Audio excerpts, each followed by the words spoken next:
Oi, pessoal, tudo bem? Sejam muito bem-vindos, bem-vindas ao conteúdo especial do nosso Imagem e Credibilidade. Eu já estou com os parceiros, amigos Alexandre Jardim e Rodolfo Lago. E hoje a nossa proposta é a seguinte: o quão difícil é cunhar um discurso no atual momento que o presidente Jair Bolsonaro vive, né? Com a popularidade subindo, né? Fruto principalmente aí da injeção de dinheiro para os mais carentes, para os mais pobres, esse auxílio emergencial, mas ao mesmo tempo pressões da equipe econômica do ministro Paulo Guedes para respeitar o teto. Nós tivemos uma reunião importante esta semana no Palácio da Alvorada, onde os presidentes do Executivo e Legislativo se deram as mãos, né, e falaram que vão respeitar o teto de gastos. Aí, na quinta-feira, veio a live do presidente, já visualizando alguns furos nesse teto. E aí, Rodolfo, como, do ponto de vista da comunicação, fazer um discurso no atual momento? É bem complicado, né? É bem complicado, Alexandre, Estevão, nossos amigos, porque é o seguinte, né? Qualquer consultoria que a gente for dar, né? E a gente faz muito isso, né? Nós vamos sempre dizer aí para os nossos clientes que uma coisa fundamental é você conseguir ter unidade de discurso, né? Uma coisa que geralmente a gente sempre sugere, né? Nessas coisas, Alexandre, que é especialista em gestão de crise, vai certamente concordar comigo, é que você eleja um único porta-voz, né?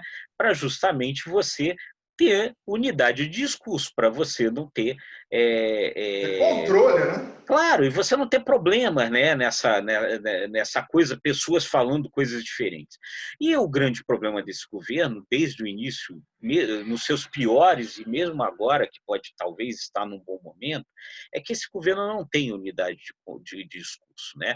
As suas cisões internas, as suas disputas internas, elas ficam explícitas, elas vão para o público conhece essas disputas. Né? Você tem ala olavista, ala da equipe econômica, a ala do centrão, pragmáticos, desenvolvimentistas, né?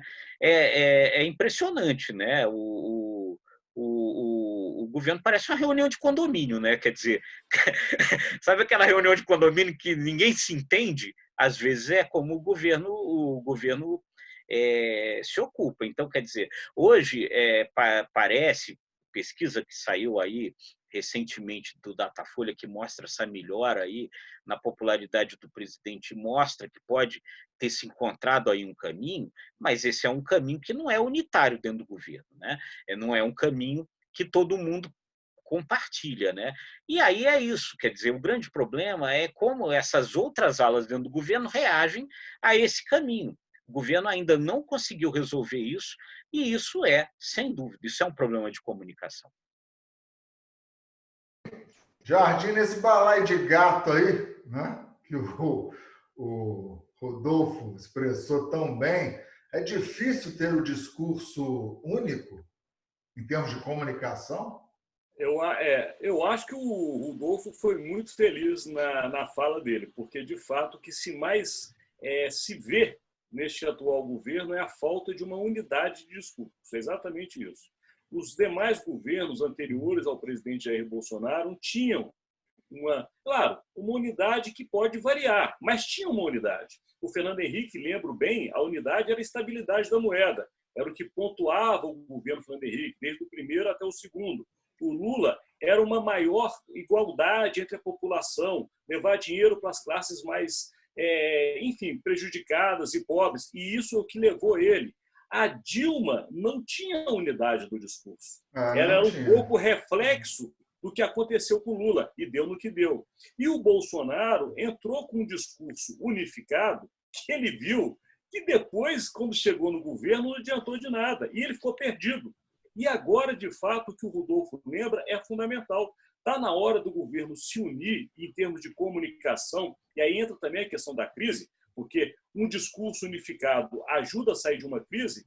É a hora do governo falar qual é o nosso discurso, qual é o nosso tema, o que é a cara desse governo, o que nós vamos falar. E aí realmente fazer um projeto de unidade de discurso, conversar isso coordenadamente com os demais entes do governo e começar a trabalhar isso, porque chega na população e realmente tem bons efeitos. Eu acho que é um novo momento do governo.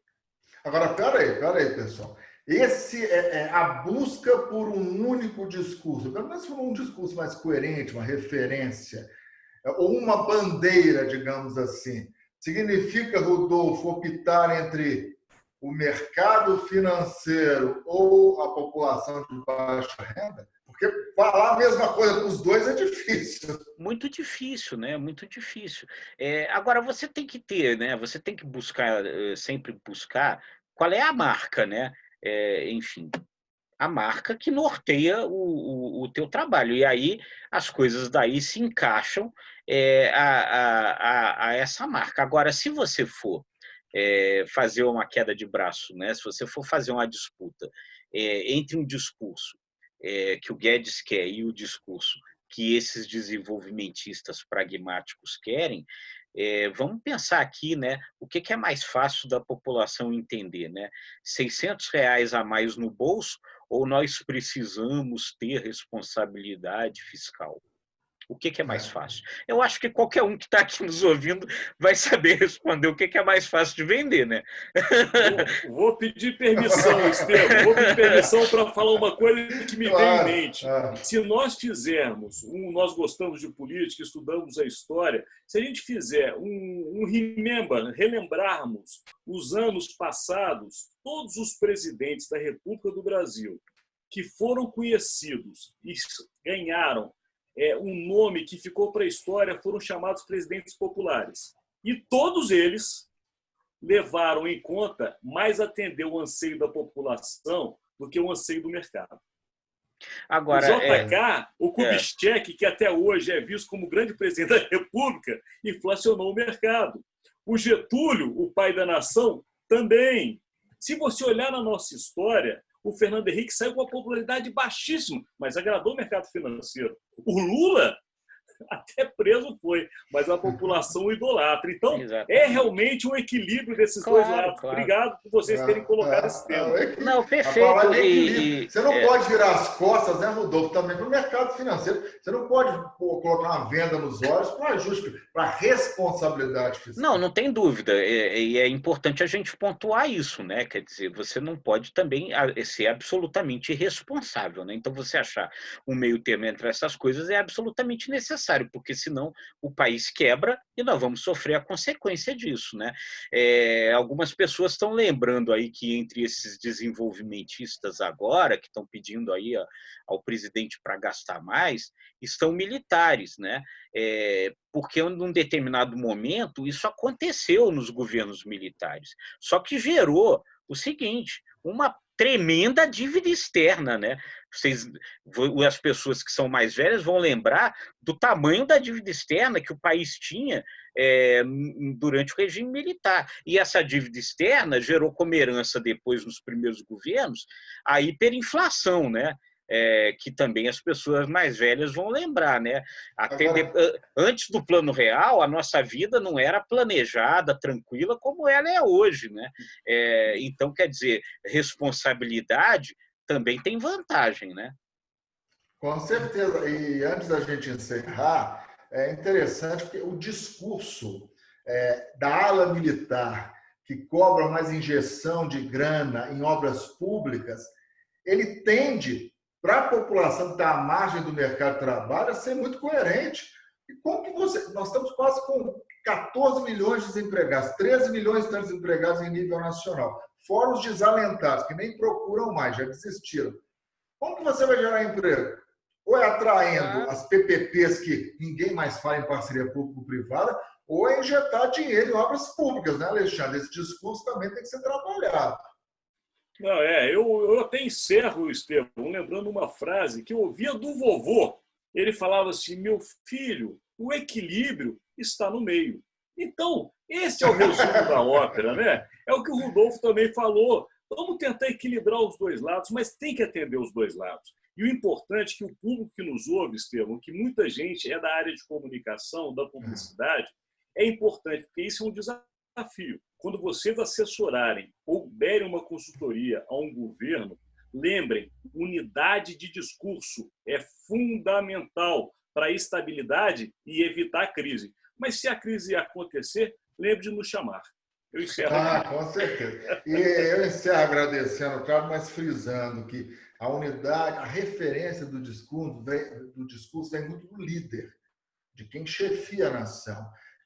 Infelizmente, nesse quesito, o presidente Bolsonaro, essas idas e vindas, ele acho que geram insegurança e acabam insuflando essa confusão dentro do governo, né? Esse mesmo caso recente, se reúne com os presidentes do Congresso, somos a favor do teto, vamos defender. Aí na live já estava mais descontraído, relaxado. Não é bem assim, acho que a gente pode, né? Tem um espacinho para gastar mais. A unidade de discurso começa pelo presidente, né? Começa, ou deve começar pelo presidente. Meus amigos, até semana que vem, acessem, né? Eu sempre falo isso, acessem o nosso portal imagemcredibilidade.com, principalmente você dessa área de comunicação. São vários cases de sucessos e, por que não, fracassos nessa área, no discurso da comunicação, que é tão desafiador como destacou bem o Alexandre Jardim. Acessem o nosso portal, deem um joinha, né? Toquem o sininho, acessem os nossos canais. Até semana que vem, pessoal. Tchau, tchau. Tchau, gente. Boa semana para vocês.